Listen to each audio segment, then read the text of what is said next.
एक ऐसी कहानी जो शुरू होती है घोर गरीबी से और पहुंचती है अरबों के साम्राज्य तक। यकीन मानिए, ये एक ऐसा सफर है जिस पर विश्वास करना भी मुश्किल हो जाता है। ये कहानी है बालाजी वेफर्स की। जरा इस फर्क को देखिए। एक तरफ 1970 का दशक, गुजरात का एक छोटा सा गांव जहां एक किसान परिवार के पास एक साइकिल तक नहीं थी, और दूसरी तरफ आज वही परिवार 60 अरब रुपए की एक ऐसी कंपनी चला रहा है जो दुनिया की बड़ी बड़ी कंपनियों से मुकाबला कर रही है। ये जो बदलाव है ना, यही इस कहानी की जान है। तो सवाल ये है कि ये सब शुरू कहाँ से हुआ। इस असाधारण सफर की जड़ें जुड़ी हैं एक प्राकृतिक आपदा से, जिसने विरानी भाइयों को अपना घर, अपनी जमीन, सब कुछ छोड़ने पर मजबूर कर दिया।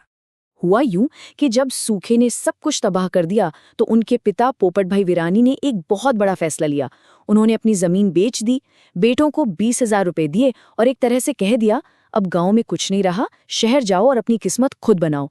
सोचिए ये कितनी बड़ी जिम्मेदारी थी। शहर आकर उन्होंने वही करने की सोची जो वो जानते थे, खेती से जुड़ा कोई काम।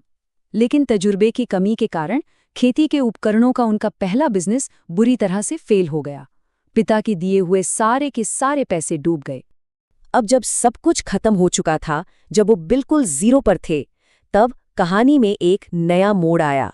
और यहीं से उनकी असली कहानी शुरू होती है, जहां सबसे नीचे पहुंचकर ही एक नई शुरुआत का रास्ता खुलता है।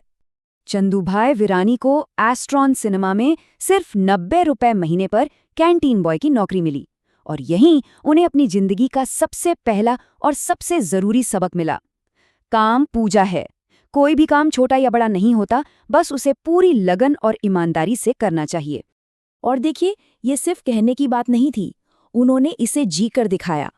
कैंटीन के काम के अलावा वो पोस्टर चिपकाते थे, दरवाजे पर टिकट चेक करते थे, और तो और रात में सिनेमा की फटी हुई सीटें भी सिलते थे। और ये सब वो बिना किसी एक्स्ट्रा पैसे की उम्मीद के करते थे। इसी मेहनत ने मालिक का दिल जीत लिया। कुछ वक्त बाद इसी मेहनत का फल मिला, उन्हें कैंटीन का कॉन्ट्रैक्ट मिल गया। लेकिन यहीं से एक ऐसी मुश्किल शुरू हुई जिसने असल में एक बहुत बड़े मौके का दरवाजा खोल दिया। तो प्रॉब्लम क्या थी? कैंटीन में आलू वेफर्स की डिमांड तो बहुत थी, लेकिन जो सप्लायर्स थे वो ना तो टाइम पर माल देते थे और ना ही उनकी क्वालिटी अच्छी होती थी। अब देखिए, ज्यादातर लोग ऐसी सिचुएशन में क्या करते हैं? परेशान होते हैं, शिकायत करते हैं और शायद हार मान लेते हैं। लेकिन चंदूभाई की सोच अलग थी।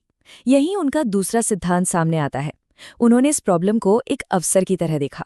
उनका मानना था कि अगर एक दरवाजा बंद होता है तो कुदरत दूसरा जरूर खोलती है। और बस इसी सोच के साथ उन्होंने फैसला किया कि वो अपने वेफर्स खुद बनाएंगे। और यहीं से साल 1982 में उनके घर के पिछवाड़े से जन्म हुआ बालाजी वेफर्स का। अब जरा इनके शुरुआती सेटअप के बारे में सुनिए, आप हैरान रह जाएंगे। कुल जमा पूंजी थी सिर्फ 10,000 रुपए। एक छोटी सी कस्टम मेड मशीन थी और जगह के नाम पर घर के पिछवाड़े का एक शेड, और तजुर्बा जीरो, कुछ भी नहीं।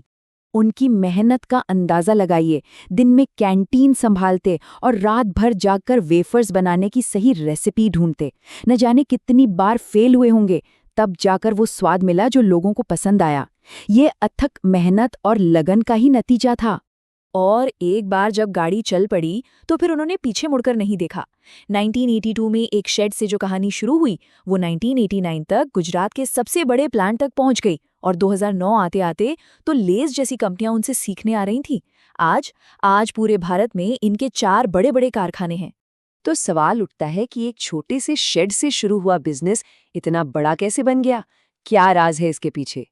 राज बिक्री में नहीं, बल्कि सेवा के नजरिए में है। देखिए, ज्यादातर कंपनियां पुश स्ट्रैटेजी अपनाती हैं, मतलब अपने प्रोडक्ट को सेल्स टारगेट पूरा करने के लिए बाजार में धकेलती हैं। लेकिन बालाजी का तरीका बिल्कुल उल्टा है। वो पुल स्ट्रैटेजी पर काम करते हैं, मतलब एक इतना अच्छा प्रोडक्ट बनाओ कि ग्राहक उसे खुद मांगे, और फिर उस मांग को पूरा करने की सेवा दो। और ये जो सेवा का भाव है ना, ये सिर्फ ग्राहकों के लिए नहीं है, ये उनके पूरे इकोसिस्टम के लिए है। वो किसानों को टाइम पे पेमेंट करते हैं, अपने डिस्ट्रीब्यूटर्स को पार्टनर मानते हैं, और उनके 7,000 कर्मचारी बिना किसी सेल्स टारगेट के मोटिवेशन से काम करते हैं। मतलब हर कोई खुश है। इतने बड़े बिजनेस को परिवार के साथ चलाना, वो भी बिना किसी झगड़े के, ये आसान नहीं होता। जब उनसे इसका राज पूछा गया तो उन्होंने महाभारत और रामायण का एक बहुत ही गहरा उदाहरण दिया कि जहां लालच होता है वहां सब खत्म हो जाता है, और जहां करुणा और आपसी समझ होती है वहां हर मुश्किल पार हो जाती है। तो आखिर में ये पूरी कहानी हमें सिखाती क्या है? आज के इस भागदौड़ भरी दुनिया में बालाजी वेफर्स की कहानी धैर्य और लगन का एक बहुत ही मजबूत सबक है। ये 60 अरब ये सिर्फ एक नंबर नहीं है, ये इस बात का सबूत है कि पश्चिमी भारत के स्नैक्स मार्केट में उनका दबदबा कितना बड़ा है, जहां वो बड़ी बड़ी मल्टीनेशनल कंपनियों को टक्कर दे रहे हैं। और सबसे बड़ी बात, ये सब कुछ उन्होंने अपने दम पर किया, बिना किसी बाहरी फंडिंग के। उनकी कामयाबी का असली राज वो है जमीन से जुड़ा होना। उन्होंने वेफर्स तलने से लेकर फैक्ट्री की मशीनें ठीक करने तक हर काम खुद अपने हाथों से सीखा, और यही अनुभव उनके बिजनेस की वो मजबूत नींव है जिसे कोई हिला नहीं सकता। तो चलिए इस कहानी को एक सवाल के साथ खत्म करते हैं। आज की दुनिया में जहां हर कोई जल्दी में है, रातों रात कामयाब होना चाहता है, वहां धैर्य, मेहनत और सेवा के साथ धीरे धीरे एक मजबूत कारोबार खड़ा करने की असली कीमत क्या है, इस पर सोचिएगा जरूर।